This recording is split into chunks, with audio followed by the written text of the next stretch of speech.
Ok. Bueno, hoy vamos a tener la segunda charla de Carlo. Para quienes no lo conocen y no estaban en la charla anterior, Carlo fue compañero nuestro de intercambio entre agosto y diciembre del 2019. Él es de la Facultad de Ciencias de la UNAM, que es la Universidad Nacional Autónoma de México. Y bueno, y hoy nos va a traer una charla de cosmología observacional, avances y retos. Y bueno, cuando quieras, Carlo. Gracias, comparto pantalla. Mm,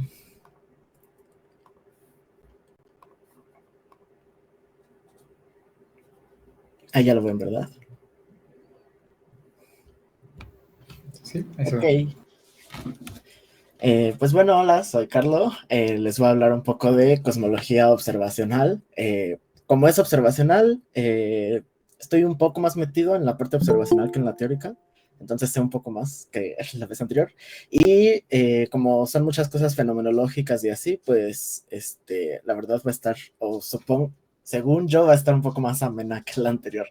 Entonces, pues sí hay muchísimo tipo de observaciones que se usan en cosmología, o sea, como que según yo se los resumí lo más posible y voy a mencionar solo los principales, pero pues si tienen alguna duda de conceptos o han escuchado de otro, pues siéntanse libres de preguntar. Entonces, pues bueno, solo como para dar una pequeña intro histórica de cómo empieza la cosmología observacional y cuáles fueron los primeros retos a los que se enfrentó. Recordemos que en 1915 Albert Einstein deduce sus ecuaciones que hoy conocemos como las ecuaciones de campo de la relatividad general y pues crea la teoría de la relatividad general, que es una teoría de gravitación. Entonces, con esta teoría de gravitación, le permite entender el universo mucho mejor que con la teoría newtoniana, porque él sabía que esta funcionaba para campos fuertes, porque digamos, estaba el problema del perihelio de Mercurio en la teoría de newtoniana, que básicamente es que Mercurio no se comportaba como Newton esperaba. Y justamente Mercurio no se comportaba igual y los demás planetas sí funcionaban, porque perdón, Mercurio está muy cerca del Sol y pues eso ocasionaba que fuera un grande campo gravitacional el que sintiera. Entonces, pues básicamente cuando Albert Einstein en 1915 deduce la relatividad general y resuelve el problema del perihelio de Mercurio, básicamente lo que está diciendo es creó una nueva teoría de la gravedad que funciona para campos gravitacionales más fuertes que los de Newton. Entonces, bueno, pasan 2 años, llega 1917 y Einstein crea su primera solución exacta. O sea, la primera solución exacta que se hizo fue en 1915 con Schwarzschild, que dio pie a los agujeros negros. Y de hecho, Einstein la publicó como suya porque Schwarzschild estaba en la guerra y se la mandó desde las trincheras, su solución a Einstein, y Einstein la publicó como suya, pero sí le dio el crédito a Schwarzschild, me parece. Entonces, en 1917 fue la primera vez que Einstein pudo resolver sus propias ecuaciones por sí mismo. Y él lo que resolvió fue modelar un universo estático. Fue muy atacado por esta solución porque Einstein creía que su universo, o sea, que el universo sí era completamente estático, que no se expandía ni se contraía, y todo el mundo lo atacó porque le decía que su propia teoría le decía que esto no era posible, porque su solución sí daba un universo estático, pero era una solución altamente inestable. Es decir, si por alguna razón el universo se hubiera movido 1 milímetro, hubiera comenzado una expansión, y si se hubiera contraído 1 milímetro, hubiera compensado una contracción. Entonces, para resolver este problema, llega este matemático ruso que se llama Alexander Friedman, 5 años después, en 1922, y da una solución más general a la solución de Einstein para un universo homogéneo e isótropo. Y la solución de él era un universo que estaba en aceleración. Digo, que estaba en crecimiento.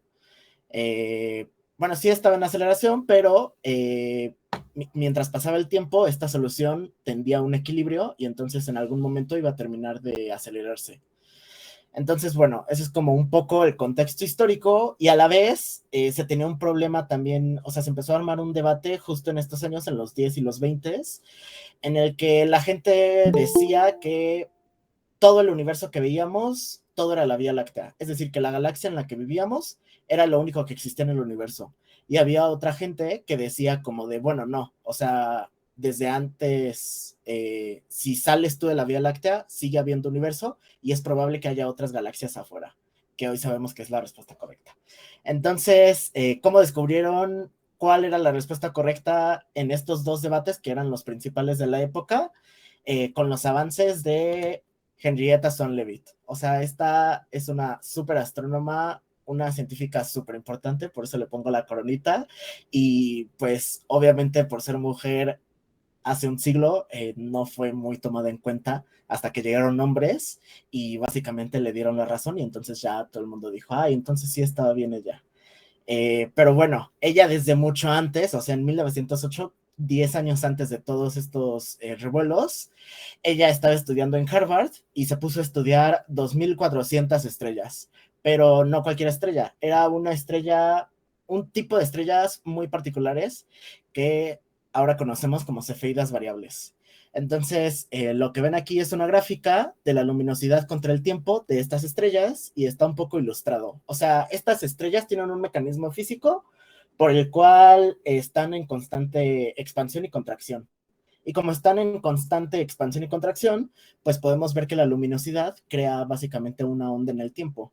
Entonces, lo que encontró Henrietta Leavitt a partir de todo esto es que ella puede, a partir del periodo de una estrella, es decir, entre cresta y cresta, cuánto tiempo hay de una cefeida variable, ella te puede decir cuál es la magnitud total de esa estrella.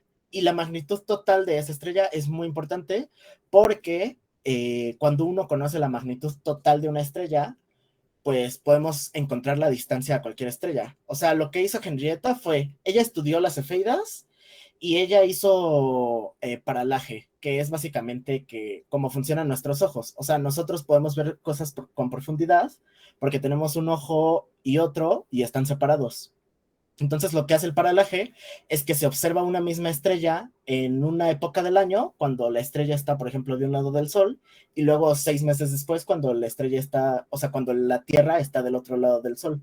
Entonces es como si la viéramos de dos lugares distintos y eso nos ayuda a encontrar como la profundidad, que es básicamente con trigonometría y así. Entonces ella, usando paralaje, estimó las distancias a las que se encontraba cada estrella y luego hizo una gráfica de todos los periodos de las estrellas y las distancias a las que se encontraran, y extrapolando todos esos datos, encontró que todas las estrellas cefeidas variables tenían una misma magnitud máxima.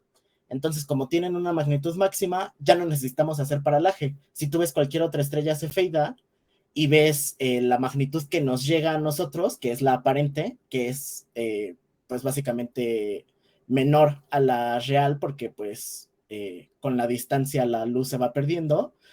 Entonces hay una relación entre la magnitud real y la aparente y puedes encontrar la distancia a la que nos encontramos.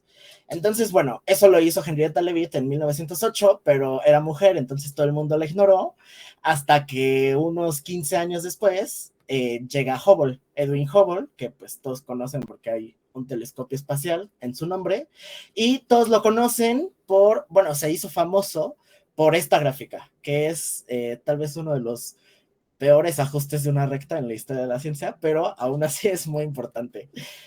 Porque lo que hizo Hubble fue usar todo esto de Henrietta Leavitt y se puso a observar cefeidas variables.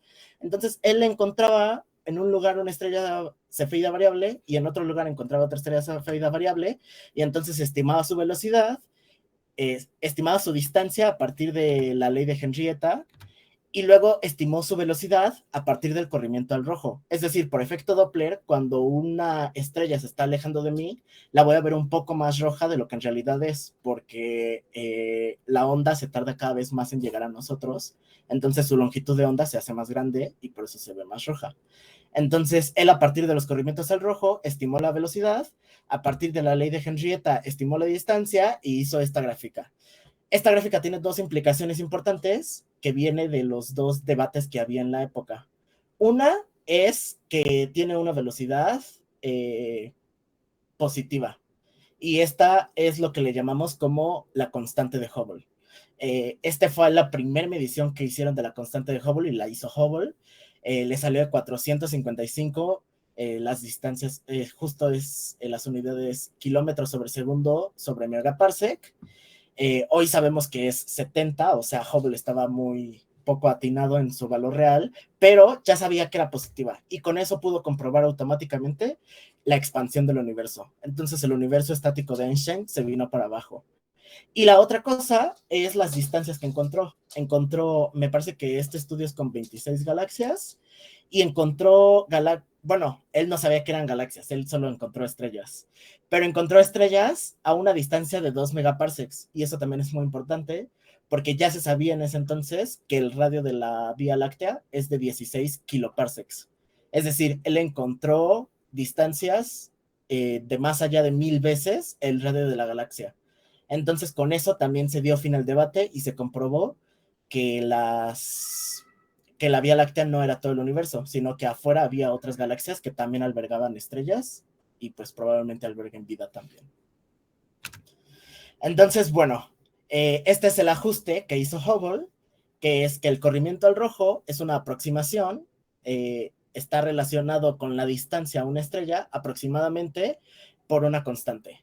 Y esta constante es la ley de Hubble, que es la que encontró aquí de 455.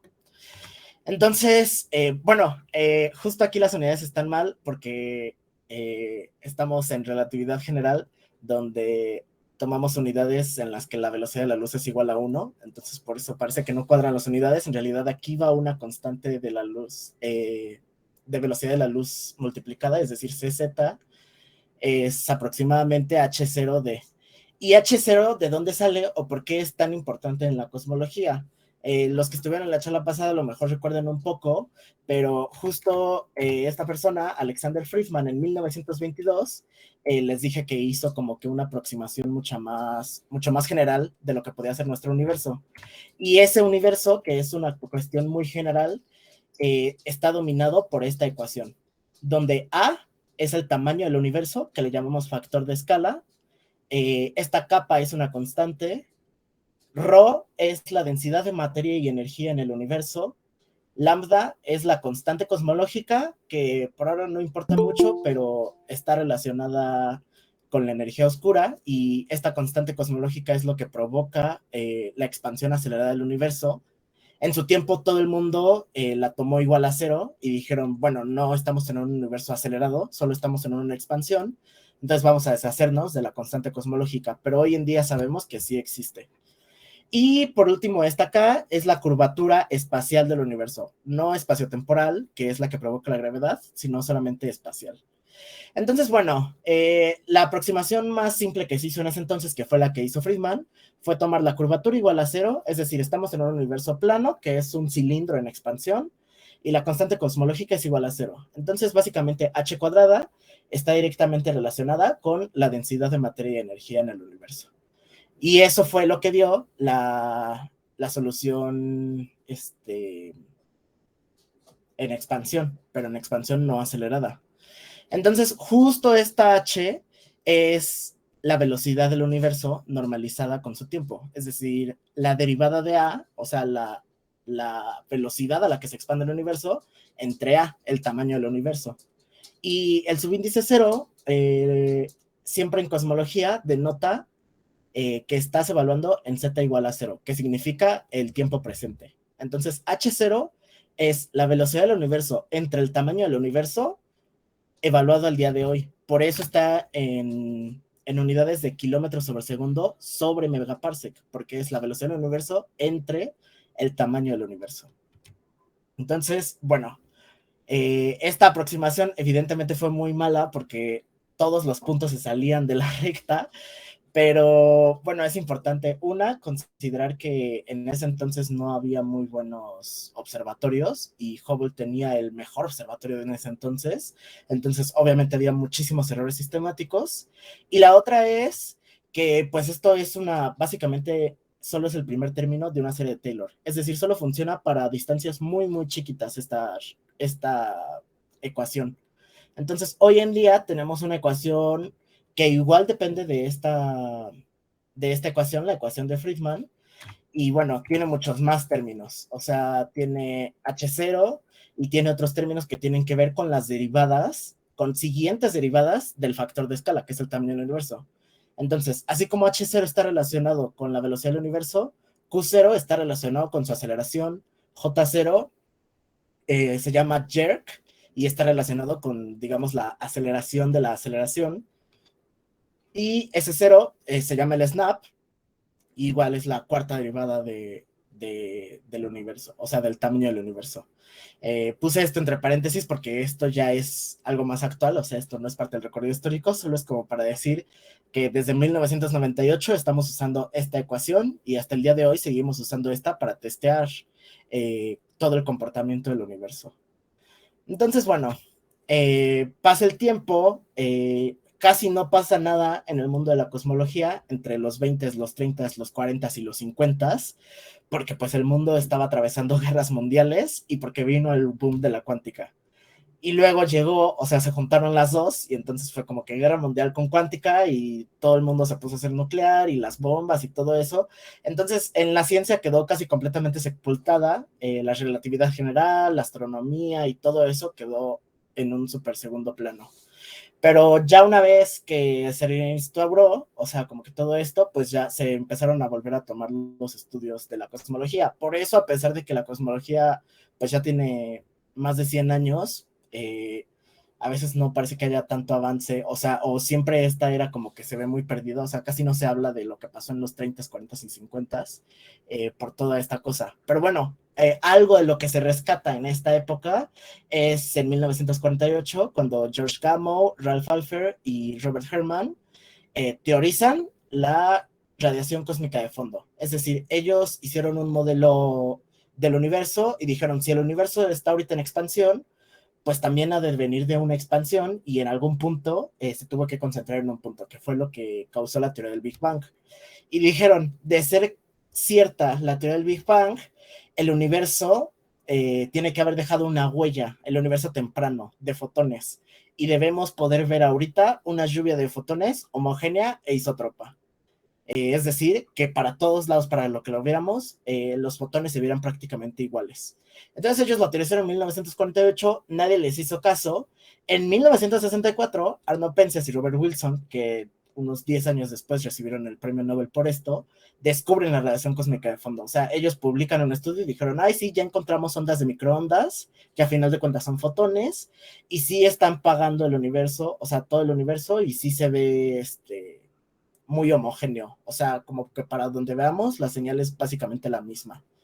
Ellos descubrieron esto por accidente, o sea, no recuerdo qué estaban intentando hacer en ese momento, pero pues lo descubrieron por accidente, lo publicaron sin saber sus implicaciones y ya fue alguien más que como que dijo, pues en 1948 ya lo habían teorizado, entonces seguramente es esto.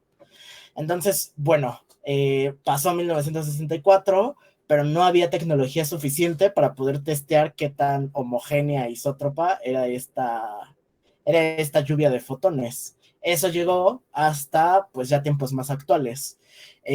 Lo que ven aquí es la imagen de la primera imagen completamente computarizada de la radiación cósmica de fondo.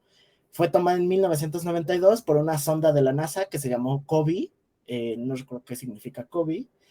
Pero bueno, si dijeron con esto, bueno, ya existe la radiación cósmica de fondo, sí es homogénea e isótropa, o sea, ya estamos contentísimos. Y luego, de 2001 a 2006, dijeron, ahora sí hay que buscar añadirle precisión a nuestras mediciones. Entonces, midieron esta con la sonda WMAP, que es Wilson Metric Anisotropy Probe, algo así. O sea, como sonda testeadora de anisotropías y algún nombre al que se le acuñe. ¿Por qué testeadora de anisotropías? Porque justo la cosmología recae en el hecho que estamos asumiendo que el universo a sus grandes escalas es homogéneo e isótropo. O sea que para donde veamos, más o menos la distribución de masa es la misma. Y si la distribución de masa es la misma, pues en el universo temprano también debe haber sido la misma para todos lados. Entonces, esto es como una foto del universo temprano. Entonces, el hecho de que sea tan homogénea e isótropa, porque lo que ven aquí en diferentes colores son diferencias de 10 a la menos 5 kelvins y la radiación cósmica de fondo está en 2.7 kelvins. Es decir, tenemos un 2 por 10 a la menos 5 de certeza que el universo es homogéneo isótropo. Entonces, o sea, más bien de error. Entonces, eso es como un super boom porque eso nos permitió, o sea, el hecho de que la radiación cósmica de fondo se vea como se ve, nos permitió confirmar que justo es el universo sí es como lo modelamos y que las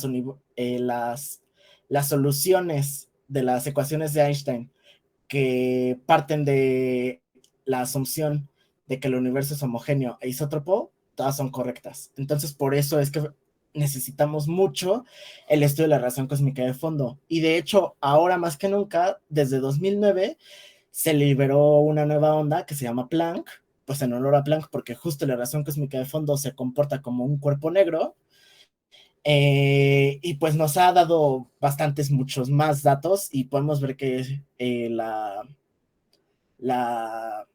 el tamaño de los píxeles que está tomando Planck es mucho menor al que tomaron WMAP y COBE. Entonces, esta imagen es del último data release de Planck que salió en 2018 y esta es una de nuestras mejores herramientas para probar ahorita modelos cosmológicos. O sea, a pesar de que estamos viendo un universo tempranísimo, para poner en contexto, el universo tiene unos 13.700 millones de años y esta imagen se debió haber tomado de cuando, bueno, no se debió haber tomado, o sea, la información que nos da la radiación cósmica de fondo es de cuando el universo tenía 300.000 años. Y esto fue porque antes el universo era tan denso, todo estaba tan concentrado que los fotones y los protones y todos los otros variones se comportaban como uno solo, o sea, estaban en equilibrio termodinámico, lo que hoy conocemos como radiación y lo que hoy conocemos como materia. Entonces, no se podían, el universo estaba completamente ionizado y era opaco, justamente porque los electrones no se podían unir a los núcleos atómicos, porque el universo, sabemos hoy por la teoría cuántica de campos, que los átomos, bueno, la radiación electromagnética, que son los fotones, es la forma en la que se propaga la fuerza electromagnética. Es decir, a través de fotones, un electrón le avisa a otro electrón que está presente y entonces eso es lo que lo repele. Pero en este momento de la historia universal, el universo era pero tan denso que si un electrón liberaba un fotón, el fotón colisionaba con cualquier cosa y no alcanzaba a llegar a un núcleo atómico. Entonces, básicamente no existía interacción electromagnética entre materia. Entonces llegó un punto en el que el universo se diluyó lo suficiente para que los fotones se desacoplaran y de la materia real, y entonces los electrones ya pudieron interaccionar con los núcleos atómicos, y eso causó que se formaran los primeros núcleos y que el universo dejara de estar ionizado. Esto se conoce como recombinación, y esto es importante porque en este momento, o sea, fue como que un super boom porque antes los fotones interaccionaban entre ellos e interaccionaban con los electrones. Pero como los electrones todos empezaron a unir a átomos, dejó de haber electrones libres y entonces todos los fotones se quedaron sin querer interaccionar y entonces hubo un momento en ese punto, en los 300.000 años de vida del universo, en el que el camino de vida medio de un fotón, o sea, el tiempo que puede atravesar sin interaccionar con nada, se volvió más grande que todo el universo en ese momento. Entonces el hecho de que los fotones creados en ese momento tengan un camino de vida medio mayor que el del universo, creó que se propagaran para siempre. Y por eso hoy detectamos esta fuerza, esta radiación cósmica de fondo. O sea, ya están corridos al rojo los átomos y ya perdieron muchísima energía y por eso la vemos a 2.7 kelvins cuando seguramente se radiaron a unos 4.000 kelvins. Pero aún así nos dio una foto completa del universo en ese momento. Entonces, bueno, esto no solo comprueba que el universo es homogéneo isótropo, sino comprueba algo todavía más importante, que no lo es del todo. O sea, a pesar de que podemos asumir un universo que se ve igual hacia todos lados, sabemos que hay pequeñas desviaciones de 10 a la menos 5, o sea, 0.00001, y esas pequeñas desviaciones tuvieron que haber sido las causantes de la formación de las galaxias. Porque si el universo fuera completamente homogéneo, nunca hubiera habido, digamos, más concentraciones de materia en un punto y no se hubieran podido crear las galaxias. Entonces, eso me lleva a la siguiente observación que usamos mucho en cosmología, a lo que le llamamos las oscilaciones acústicas de bariones. Ay, bueno, no les enseñé.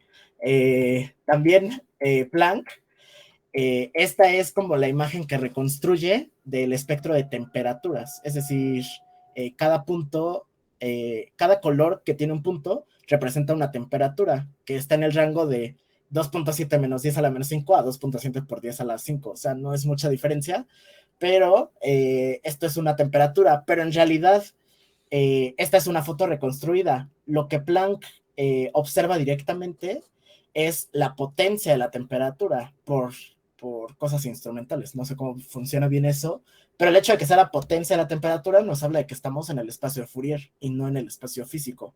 Entonces, en realidad, la mejor prueba que tenemos no es como tal este mapita, sino es esta gráfica que nos permite medir el espectro de temperaturas, el espectro de potencias de las temperaturas del universo temprano. Entonces, aquí podemos ver que hay 3 puntos, que son, bueno, 3 colecciones de puntos que son de Planck 2018. TT es el espectro de potencias de las temperaturas. EE es el espacio de potencias de la polarización de la luz. Y FIFI ya es una cosa más extraña, tiene que ver con algo que veremos después. Y estas últimas 3 datos de observaciones ya son observaciones que vemos nosotros del universo actualmente. O sea, esto ya es decir, de aquí a acá está Planck midiendo el universo temprano y ya de acá a acá estamos midiendo con otras cosas el universo tardío. Y esa es una de las cosas, esta gráfica es una de las principales razones por las que confiamos tanto en la existencia de la materia oscura y de la energía oscura, porque nuestro modelo actual estándar cosmológico, que se llama lambda CDM, donde lambda representa la energía oscura y CDM, cold dark matter, es la materia oscura, aquí abajo podemos ver las desviaciones de esta gráfica contra el modelo lambda CDM. Entonces, pues la verdad es que están bastante bien. O sea, acá justo hay como que mucha incertidumbre porque las observaciones tardías no tenemos tanta fuerza estadística como las observaciones tempranas, pero justo nos dice que nuestro modelo va muy bien, o sea, va muy bien encaminado. Entonces, bueno, vuelvo a que una de las cosas que es importante en la radiación cósmica de fondo es que las pequeñas anisotropías que se ven en la radiación cósmica de fondo tienen que ser las causantes de la formación de galaxias, y esto lo vemos a través de las oscilaciones acústicas de bariones. Las pongo en inglés porque si ven en literatura, en libros, en lo que sea, nadie nunca escribe oscilaciones acústicas de bariones. Todo el mundo se refiere a ellas como BAO. Entonces de aquí viene, de Baryonic Acoustic Oscillations. Entonces, bueno, aquí encontré un videito de cómo funcionan. Entonces, lo que pasa es que están modelando materia oscura, bariones, fotones y neutrinos, porque todos estos 4 se comportan distinto. Y entonces dicen, bueno, ¿qué pasa si hay una pequeña sobredensidad en un punto del universo de esto? Entonces, bueno, hacen simulaciones y lo que encuentran es esto. O sea, en principio, los neutrinos son los que se diluyen por mucho más rápido esta onda. Los fotones empiezan a caer como materia, pero en algún punto se desacoplan y caen súbitamente. Y en el momento en el que se desacoplan y caen súbitamente, los bariones y la materia oscura ya se comportan exactamente igual. Y entonces podemos ver a partir de que se pierde este pico en los fotones, que va a ser ya pronto, podemos ver que la materia oscura ya se empieza a comportar exactamente igual que la materia normal. Entonces, pues esto es muy importante porque ya podemos ver a partir de simulaciones que los fotones y los neutrinos no dejan huella en realidad en espectros de sobredensidad, pero la materia y la materia oscura sí que dejan una huella circular. O sea, cada pequeña sobredensidad que se haya provocado en el universo temprano tiene que verse como una sobredensidad circular en el universo actual, porque eso es lo que viajó la onda hasta que se estabilizó. Entonces, ¿cómo descubrimos la relación entre estas perturbaciones primordiales y la formación de estructuras? Lo hacemos con este tipo de observaciones. Entonces, esta es una observación de miles de millones de galaxias, creo. No sé bien cuántas son, pero estas son, digamos, hay colaboraciones internacionales que dedican todo su tiempo y todos sus telescopios a estar observando galaxias e inferir distancias y corrimiento al rojo. Entonces aquí estamos viendo un mapa de corrimiento al rojo y espaciales, o sea, angulares, distancias angulares. Entonces, bueno, ¿qué es lo que podemos sacar de aquí? Pues si bien a primera vista se pueden ver como que sí hay zonas donde se juntan más y zonas donde se juntan menos, no nos dice nada. Lo que hacemos es hacer una estadística comparando los puntos generados circularmente con puntos generados completamente aleatoriamente. Entonces, por ejemplo, estos son 20 puntos en un círculo y estos son 20 puntos aleatorios. Y luego son 20 círculos con 20 puntos cada uno y acá 400 puntos aleatorios. Y acá pues ya hay muchísimos círculos y acá ya están como que todos aleatorios también. Y podemos ver que pues mientras más círculos tengas, más se van a parecer estos dos, pero en realidad no son iguales, porque cuando nos movemos del espacio normal al espacio de Fourier, que es como habíamos visto en esta imagen, encontramos justamente aquí un pico. O sea, este es la potencia de la densidad de materia comparada con la distancia a la que estamos. Entonces, el hecho de que aquí veamos un pico en la potencia de densidad nos dice que sí hay una distancia que el universo prefiere para que las cosas se acomoden. Y esa distancia a la que el universo prefiere que las cosas se acomoden son la distancia exactamente que tuvieron que viajar las ondas acústicas de bariones a partir de la generación de la radiación cósmica de fondo. O sea, esta gráfica es importantísima porque esto nos permitió decir así de wow, o sea, la radiación cósmica de fondo, bueno, las pequeñas anisotropías en el universo temprano, que fueron las que vemos a través de la radiación cósmica de fondo, sí generaron la estructura de galaxias gigantísimas y la estructura de grupos galácticos y supercúmulos galácticos. Entonces, todo lo que vemos ahora vino a partir de deformaciones de 10 a la menos 5 en el universo temprano. Y esas deformaciones de 10 a la menos 5 fueron causadas por cuando el universo era todavía más pequeño. O sea, en el primer segundo del universo, el universo era completamente cuántico, porque pues era muy pequeño. Entonces, como era completamente cuántico, dominaba el principio de incertidumbre de Heisenberg. Entonces, como había un principio de incertidumbre, es decir, como no se puede conocer y realmente no está definida siempre la velocidad y la posición de una partícula, al no estar completamente definidas, cuando el universo dejó de ser cuántico, pues decayeron a estados que eran más probables o menos probables, pero no se pudo hacer completamente homogéneo, justamente por este principio de incertidumbre. Entonces, bueno, o sea, es como una super cadena de eventos. O sea, el principio de incertidumbre causó pequeñas anisotropías del orden de 10 a la menos 5, que causó en el universo, digamos, de edad media, que se generara una distancia particular a la que el universo le gusta acomodarse, y eso hoy nosotros lo vemos en la formación de todas las galaxias, los cúmulos de galaxias y los supercúmulos de galaxias. Entonces es como un super efecto dominó. Bueno, esto fue como dejando de lado ya la parte histórica. Ya solo a partir de aquí solo me voy a dedicar a hablar de observaciones y de por qué nos sirven tanto en el universo. Y bueno, esta nos sirve, las oscilaciones acústicas de bariones son muy importantes por dos razones, porque se pueden ocupar de dos formas distintas.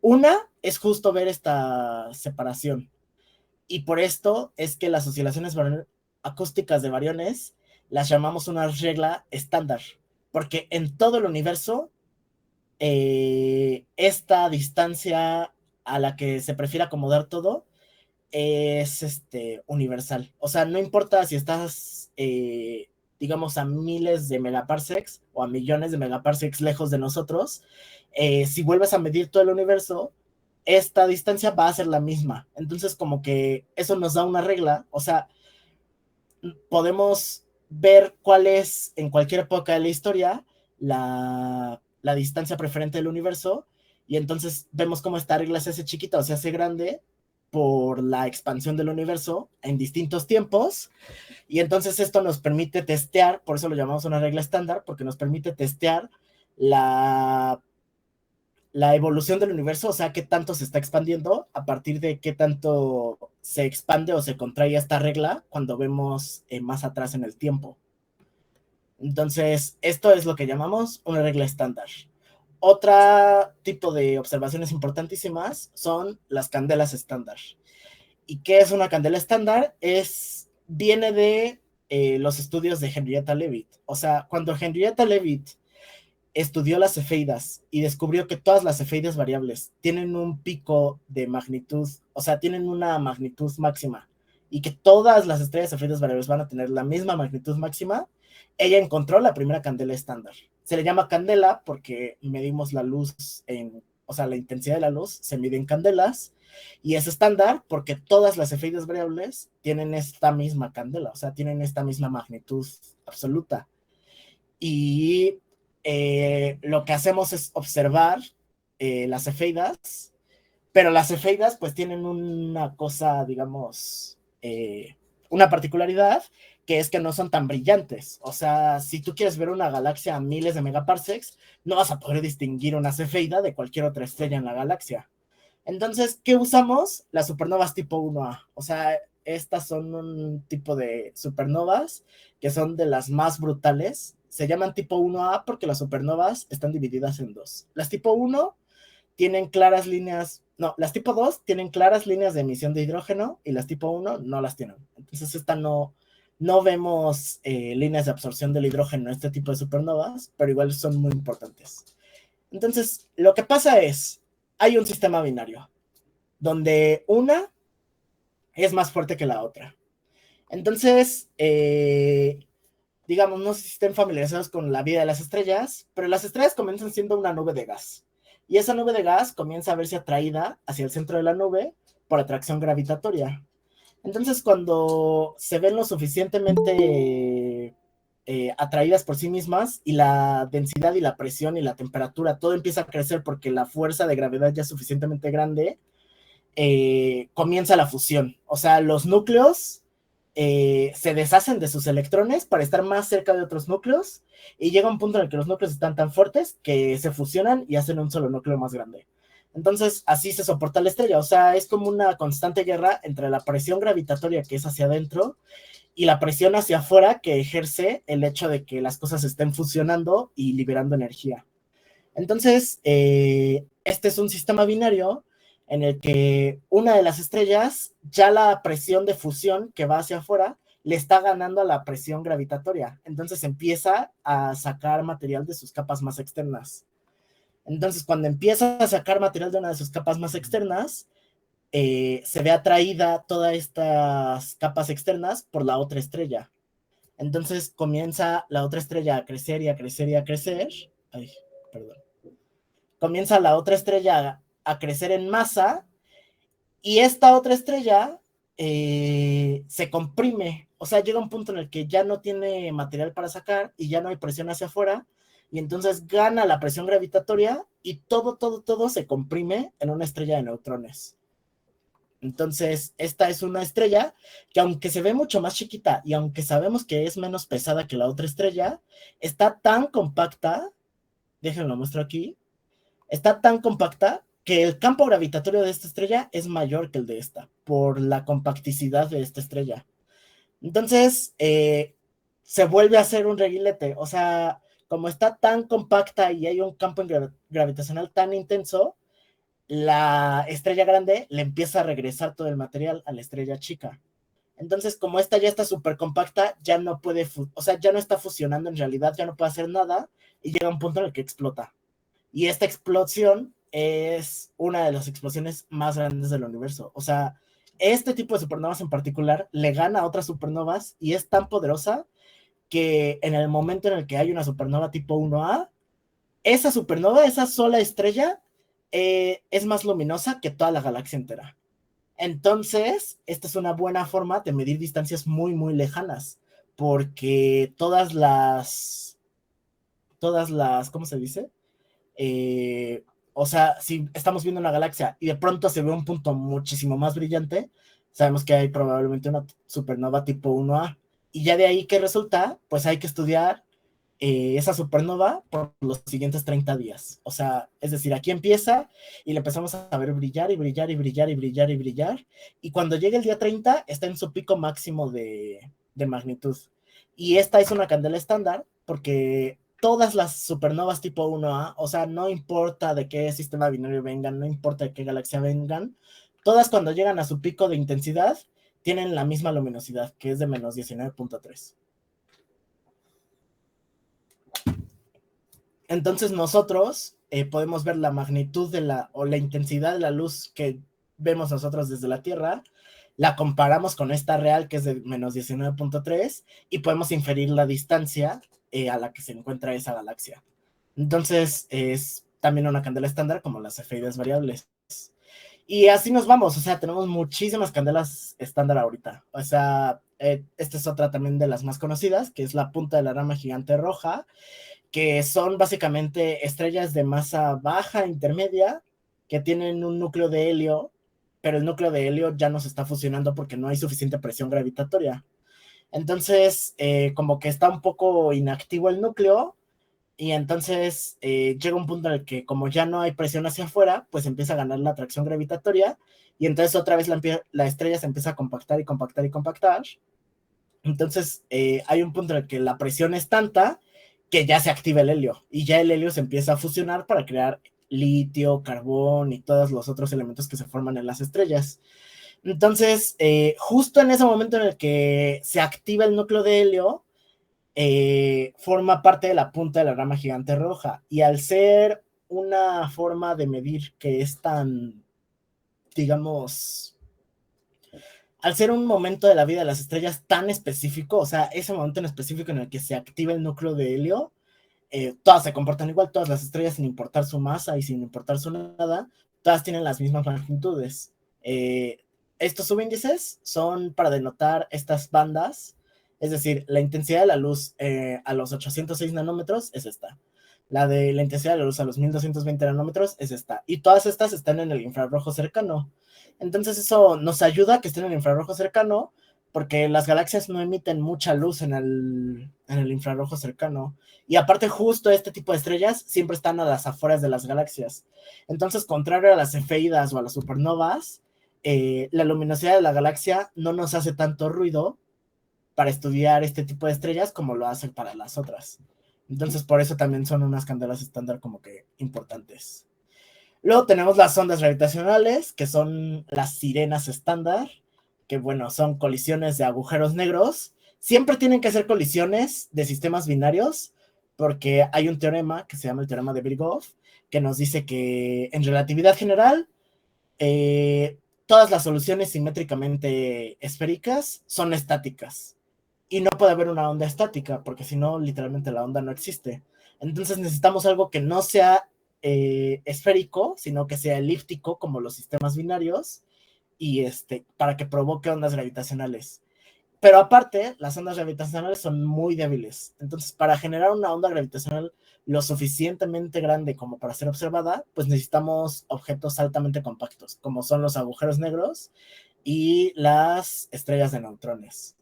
Entonces, bueno, se empiezan a acercar y acercar y acercar los agujeros negros, comienzan a irradiar ondas gravitacionales hasta que se unen para hacer un solo agujero negro, colisionan por completo y generan un pico de la onda gravitacional que es la que se extiende por todo el universo.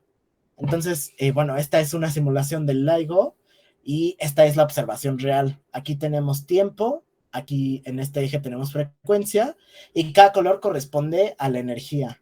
Entonces podemos ver que como que aquí se ve como que un poquito de picos de energía, que es cuando se están acercando los agujeros negros, y justo en el momento en el que chocan, la frecuencia de la onda sube y la energía de la onda sube muchísimo, por eso se pone de pronto completamente amarillo. Entonces, bueno, lo importante de las ondas gravitacionales es, digamos que son sirenas estándar porque, no sé cómo decirlo, o sea, cuando estudiamos la frecuencia contra el tiempo, o sea, sin importar la energía de los datos de una onda gravitacional, podemos inferir la masa chirp del sistema binario. La masa chirp es como una relación entre la masa reducida, entre los dos, la masa reducida de los dos componentes del sistema binario y la masa total del sistema. Entonces, como que esa relación nos da la masa chirp y la masa chirp nos da una distancia luminosa. O sea, la masa chirp, a partir de a partir de una masa chirp, sabemos, digamos, la energía total que tuvo que haber causado ese sistema. Y al saber la energía total, pues es igual que las candelas. La comparamos con la energía que realmente nos llegó y a partir de esa relación podemos inferir la distancia a la que se encuentra la onda gravitacional. Entonces, bueno, la onda gravitacional es importantísima por eso y también es importantísima porque nos ayuda a testear otros modelos de gravedad que no son necesariamente relatividad general. Luego tenemos los perfiles de rotación de galaxias, o sea, las galaxias pues normalmente están girando siempre a partir de un centro y esto nos permite estimar la materia oscura. Entonces, si no hubiera materia oscura, esperaríamos que la velocidad de rotación, conforme crece el radio al que estamos observando de la galaxia, creciera un poco y luego de un punto decayera. Pero a partir de ese punto se mantiene casi siempre estable y constante. Entonces, esta es una de las mayores pruebas que tenemos para la materia oscura y este es como un super testeo que tenemos de materia oscura porque nos permite como medir indirectamente la cantidad de materia oscura que tiene que haber en una galaxia para que el perfil de rotaciones sea este. Entonces, creo que con eso están como que más familiarizados. Este es otro tipo de estudio de rotación de galaxias en el que se mide la velocidad de la galaxia contra la magnitud de la galaxia. Entonces, no entiendo la verdad muy bien qué dicen estas gráficas, pero sé que tiene que ver con los perfiles de rotación y que nos ayudan a testear materia oscura.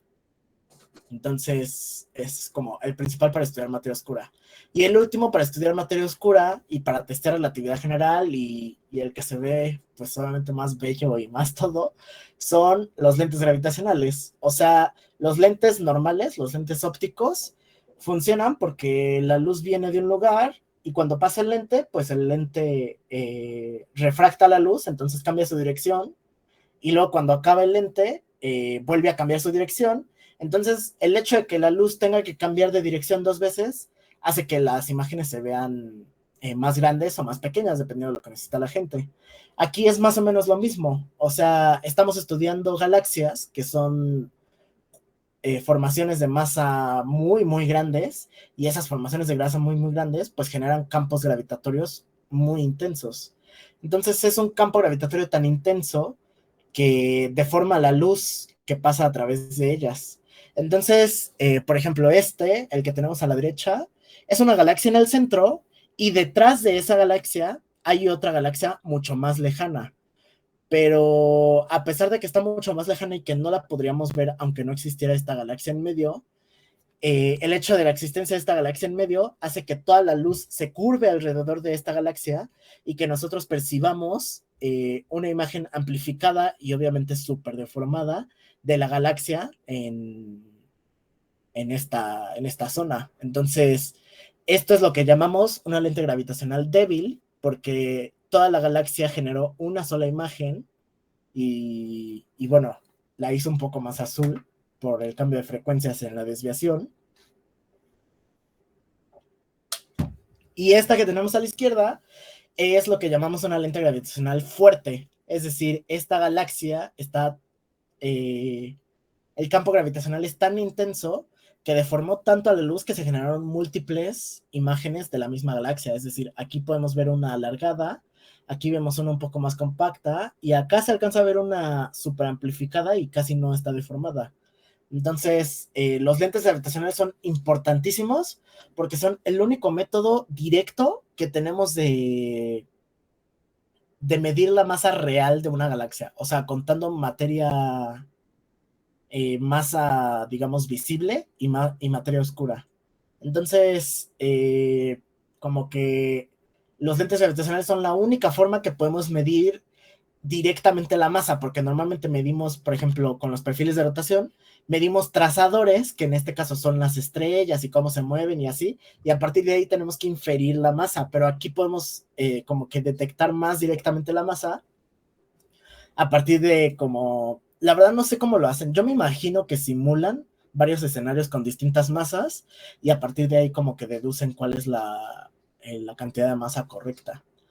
Entonces, pues, o sea, nos encantan las lentes gravitacionales y nos encantaría que hubiera montones de datos de lentes gravitacionales porque nos darían una forma importantísima de estudiar el universo, pero pues es un evento muy poco raro. O sea, la densidad de galaxias en el universo es de 10 a la menos 3. O sea, hay el 0.1% de todo lo que vemos en el universo son galaxias.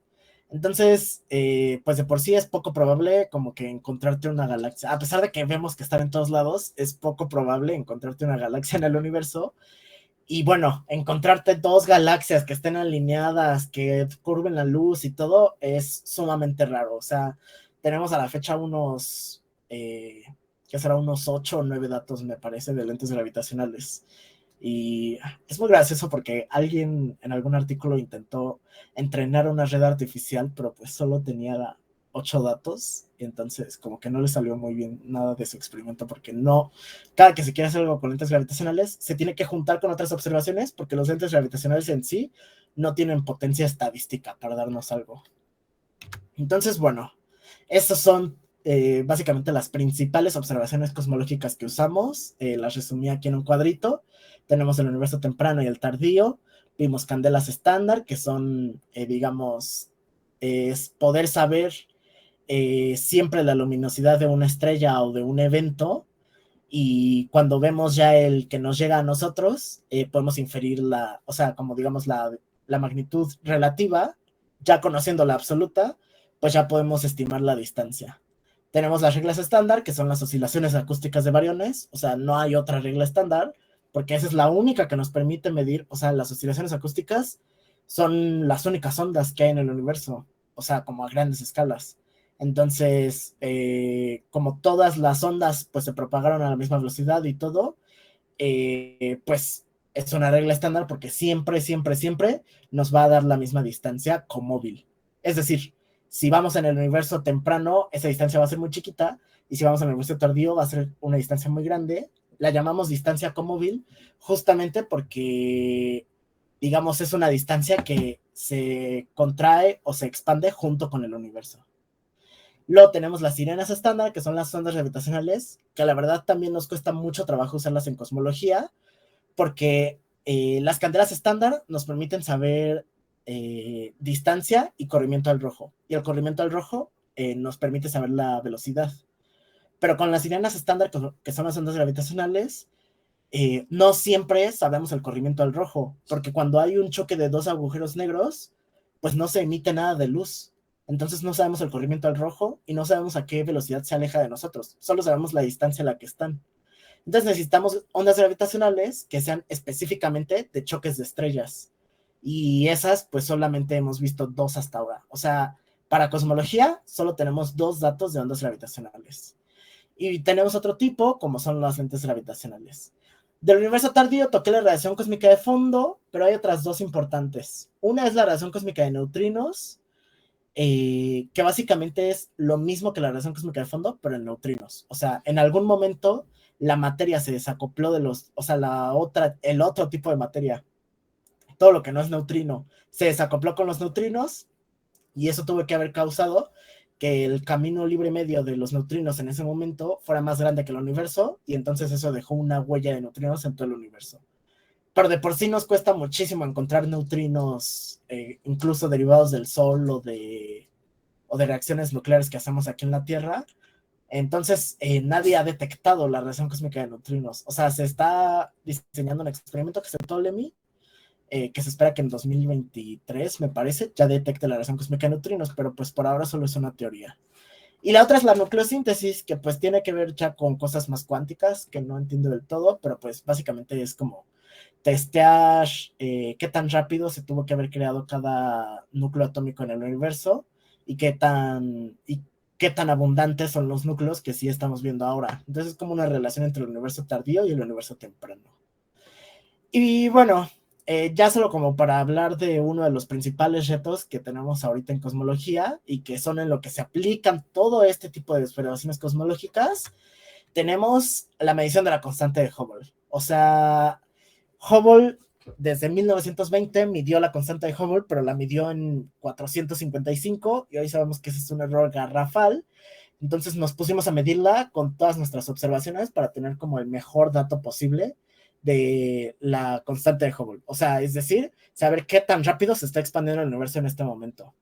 El problema es que no se ponen de acuerdo. O sea, cuando vemos observaciones del universo temprano, aquí tenemos Planck, que es las observaciones de la radiación cósmica de fondo.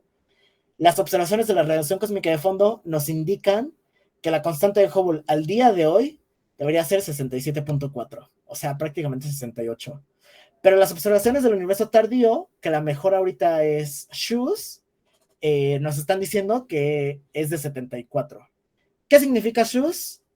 Significa supernova H0 for the equation of state. O sea, es como decir, medir la ecuación de estado y H0 con supernovas.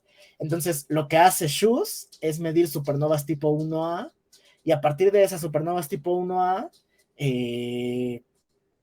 digamos, extrae la información de cómo se está expandiendo el universo y obtiene una constante de 74. Y así tenemos muchísimas redes, o sea, muchísimos tipos de observaciones. Estas 69.8 son las de la punta de la rama gigante roja, que son estas estrellas que emiten en el infrarrojo y que están en un momento de su vida muy específico. Y tiene como que, esta es como que la que dice, bueno, no está ni en el universo temprano ni en el universo tardío, o sea, como que sí tiene una constante de Hubble mediana, pero todas las demás medidas del universo tardío, que son todas estas, todas son estadísticamente independientes entre sí. O sea, ninguna tendría por qué parecerse a la otra, y sin embargo todas se parecen. Y todas se parecen y no concuerdan con la relación cósmica de fondo. Entonces, este es uno de los mayores problemas que tenemos ahorita, y hay como que dos escuelas. Unos que dicen, eh, la, la observación del universo temprano depende del modelo. O sea, nosotros para medir la radiación cósmica de fondo tenemos que asumir que existe la energía oscura y que existe la materia oscura. Entonces, como es dependiente del modelo, lo que están diciendo muchos es el modelo está mal y por eso estos datos no salen mal. Y hay otros que se van por el otro lado y dicen, no, las observaciones actuales, o sea, las del universo tardío, no dependen del modelo, pero están mal hechas. O sea, estos modelos, todas estas observaciones tienen, ¿cómo se llama? Tienen errores sistemáticos por la instrumentación, por cómo medimos distancias y por todo, y por eso todas estas están mal. Entonces, como que ahorita mucho la cosmología está dividida entre crear modelos que favorezcan un H0 más grande en el universo temprano de lo que parece, o pues básicamente criticar estadística y métodos de estimación de distancias. Entonces, yo personalmente creo que va por el lado, creía que va por el, he tenido todo un viaje, o sea, antes como que sí me convencía más que fuera por el lado del modelo, porque yo decía, ¿cómo es que todas estas que son independientes del modelo, todas coincidan entre sí, y justo esta que depende del modelo es la única que se sale?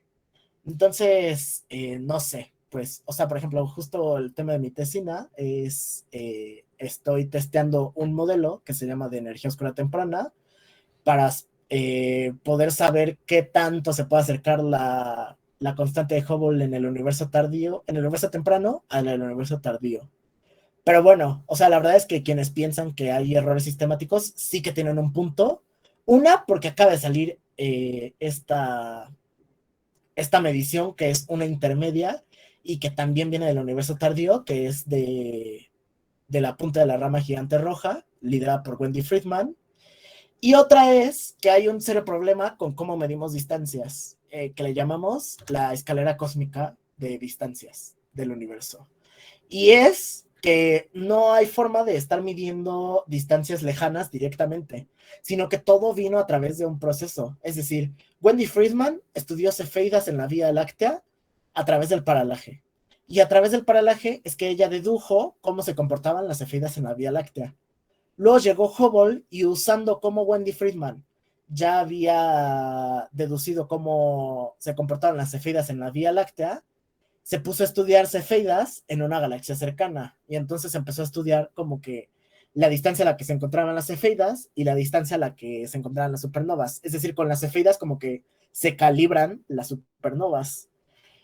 Y bueno, esto es un problema porque al momento de que queremos estudiar galaxias supernovas en una galaxia muy lejana, no solo cargamos con el error sistemático de estar observando galaxias distantes, sino que tenemos un error que viene de la calibración de las supernovas con las cefeidas y tenemos otro error que viene de la calibración de las cefeidas en la Vía Láctea y tenemos otro error que viene del paralaje. Es decir, cada paso que damos en el escalón de distancias cósmicas, arrastramos todas las incertidumbres de los pasos anteriores.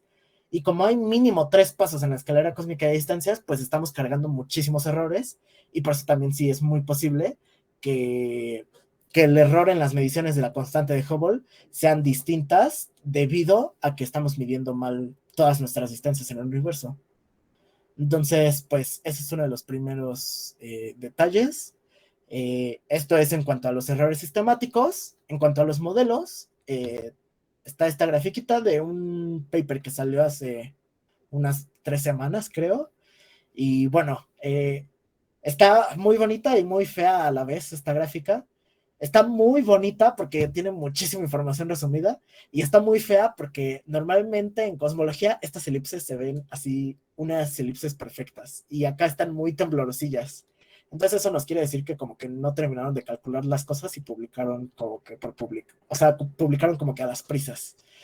Pero bueno, aquí está comparando Lambda CDM, que es el modelo estándar de la cosmología, con otros modelos, que son NIDI y ED, son las dos, Early Dark Energy y New Early Dark Energy. O sea, son dos tipos de energía oscura temprana.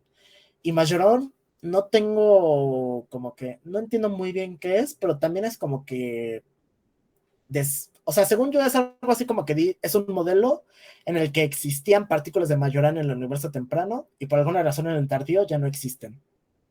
Entonces, como que aquí podemos ver justo H0, que está, digamos, sobre el eje de las X, y esta observación en azul, o sea, estas barras en azul, son las observaciones de H0 en el universo tardío, que son las de Schuss. O sea, las de Schuss son la observación de supernovas calibradas con cefeidas. Entonces, vemos que el Lambda CDM, que es el modelo estándar, en el universo temprano, está muy lejos de las observaciones del universo tardío. Y que todos este tipo de modelos, como que obviamente nos dan un error más grande porque la elipse es más grande y nos dice que pues hay más posibles valores, y eso es un error grande. Pero, por lo menos dentro de los errores, ya entran las mediciones del universo tardío. Entonces, pues esta es como una manera en la que se trabaja y en la que se estudian nuevos modelos de cosmología. Es decir, tú propones un modelo o tomas un modelo ya propuesto, calculas este tipo de gráficas con observaciones y ves si parámetros cosmológicos empalman o no con las observaciones del universo temprano, del universo tardío, y así es pues estar comparando. Si tienen curiosidad, MB es un valor que tiene que ver con justamente la calibración de las supernovas. O sea, como que... ajá, o sea, como que es el pico, o sea, es la magnitud máxima que alcanzan las supernovas tipo 1A en su pico. Y ese 8 tiene que ver con la formación de galaxias, que eso ya es un tema más avanzado, entonces no quiero entrar en mucho detalle de eso.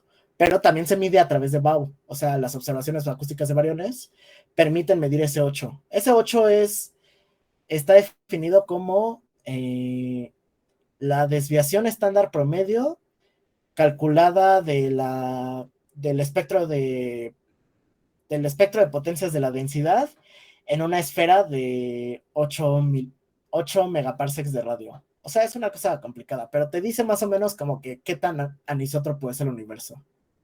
Y bueno, ya esto sería todo de mi parte. No sé si tengan alguna duda.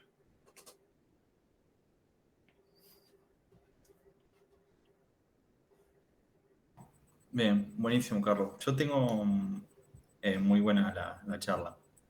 Gracias. Yo tengo una duda del principio, de lo primero que hablaste. Y bueno, y también tiene que ver con esto, con la constante de Hubble, porque vos decías la constante de Hubble al día de hoy. Hay teorías que no la tomen como una constante, sino como una cantidad que cambia en el tiempo. Eso nos podría explicar que ahora con las estrellas se mide un valor y con las técnicas del fondo cósmico se mide a otro, o sea que sea un valor que cambia el tiempo.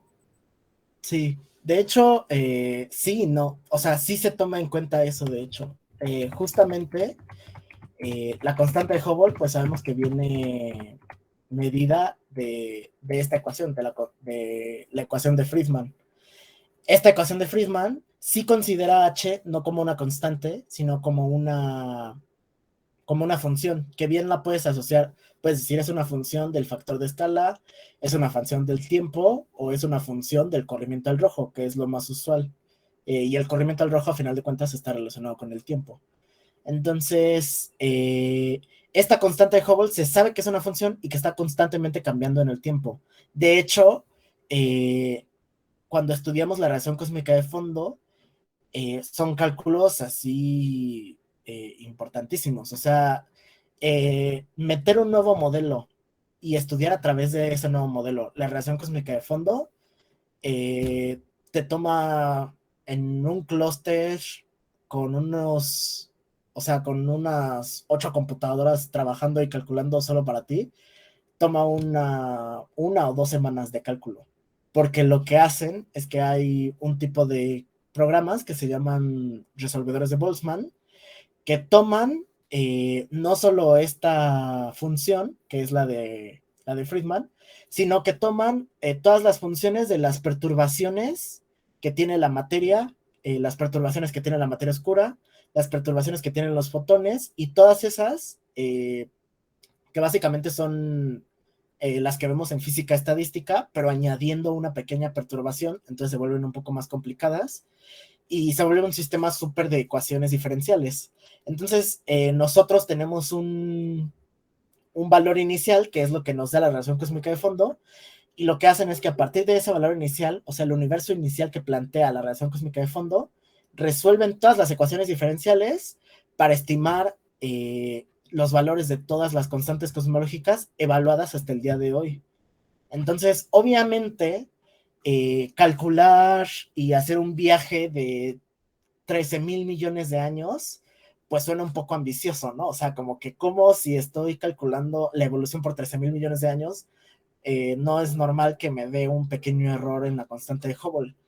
Y uno sí lo puede pensar así, pero en realidad sí no es normal, porque todos los demás parámetros cosmológicos, o sea, la densidad de materia, la densidad de materia oscura, la densidad de energía oscura, todos sí compaten, o sea, empatan completamente con, o sea, las mediciones del universo tardío y las mediciones del universo actual, digo, del universo temprano. Y todas estas, o sea, las densidades de materia, las densidades de energía oscura, S8 que tiene que ver con la formación de estructuras, todas estas son funciones del tiempo y todas cambian en el tiempo y todas se resuelven a partir de las mismas ecuaciones. Entonces, es ese justo como la piedrita en el zapato de la cosmología, porque decimos, ¿por qué si ya íbamos tan bien y por qué si ya tantos parámetros cosmológicos que parecía imposible obtenerse de una observación tan temprana están empatando con el tardío? Porque esta constante en particular no está empatando. Claro, bien, buenísimo. Gracias. Sí.